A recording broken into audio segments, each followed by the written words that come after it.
भाई भाई का रिश्ता बहुत ही अनमोल रिश्ता होता है। इसी अनमोल रिश्ते पर मैं एक कहानी लेकर आई हूँ।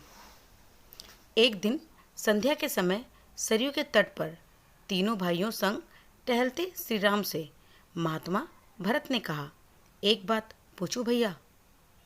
माता कैकेयी ने आपको वनवास दिलाने के लिए मंत्रा के साथ मिलकर जो षड्यंत्र किया था, क्या वह राजद्रोह नहीं था? उनके षड्यंत्र के कारण एक ओर राज्य के भावी महाराज और महारानी को 14 वर्ष का वनवास झेलना पड़ा, तो दूसरी ओर पिता महाराज की दुखद मृत्यु हुई। ऐसे षड्यंत्र के लिए सामान्य नियमों के अनुसार तो मृत्युदंड दिया जाता है, फिर आपने माता कैकेयी को दंड क्यों नहीं दिया? राम मुस्कुराए, बोले, जानते हो भरत, किसी कुल में एक चरित्रवान और धर्मपरायण पुत्र जन्म ले तो उसका जीवन उसके असंख्य पीढ़ी के पितरों के अपराधों का प्रायश्चित कर देता है। जिस माँ ने तुम जैसे महात्मा को जन्म दिया हो, उसे दंड कैसे दिया जा सकता है भरत? भरत संतुष्ट नहीं हुए, कहा, यह तो मोह है भैया, और राजा का दंड विधान मोह से मुक्त होता है। एक राजा की तरह उत्तर दीजिए कि आपने माता को दंड क्यों नहीं दिया।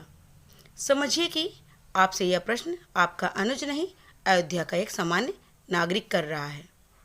राम गंभीर हो गए। कुछ क्षण के मौन के बाद कहा, अपने सगे संबंधियों के किसी अपराध का कोई दंड न देना इस सृष्टि का कठोरतम दंड है भरत। माता कैकेयी ने अपनी एक भूल का बड़ा कठोर दंड भोगा है। वनवास के 14 वर्षों में हम चारों भाई अपने अपने स्थान से परिस्थितियों से लड़ते रहे, पर माता कैकेयी हर क्षण मरती रहीं।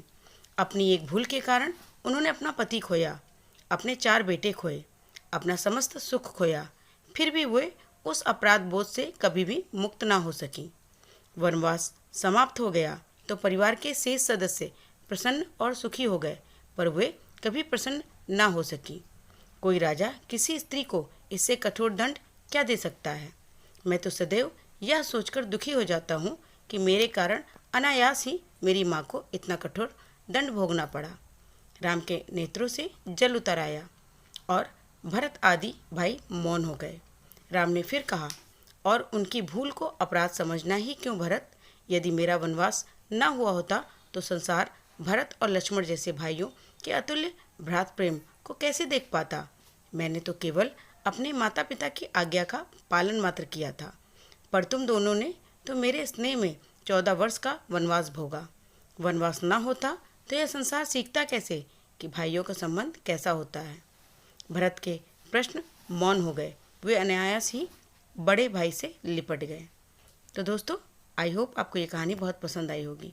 अगर ये कहानी पसंद आई है तो प्लीज़ लाइक शेयर कमेंट जरूर करें, और चैनल पर नए हैं तो चैनल को सब्सक्राइब करें। इसी के साथ आपका दिन शुभ हो।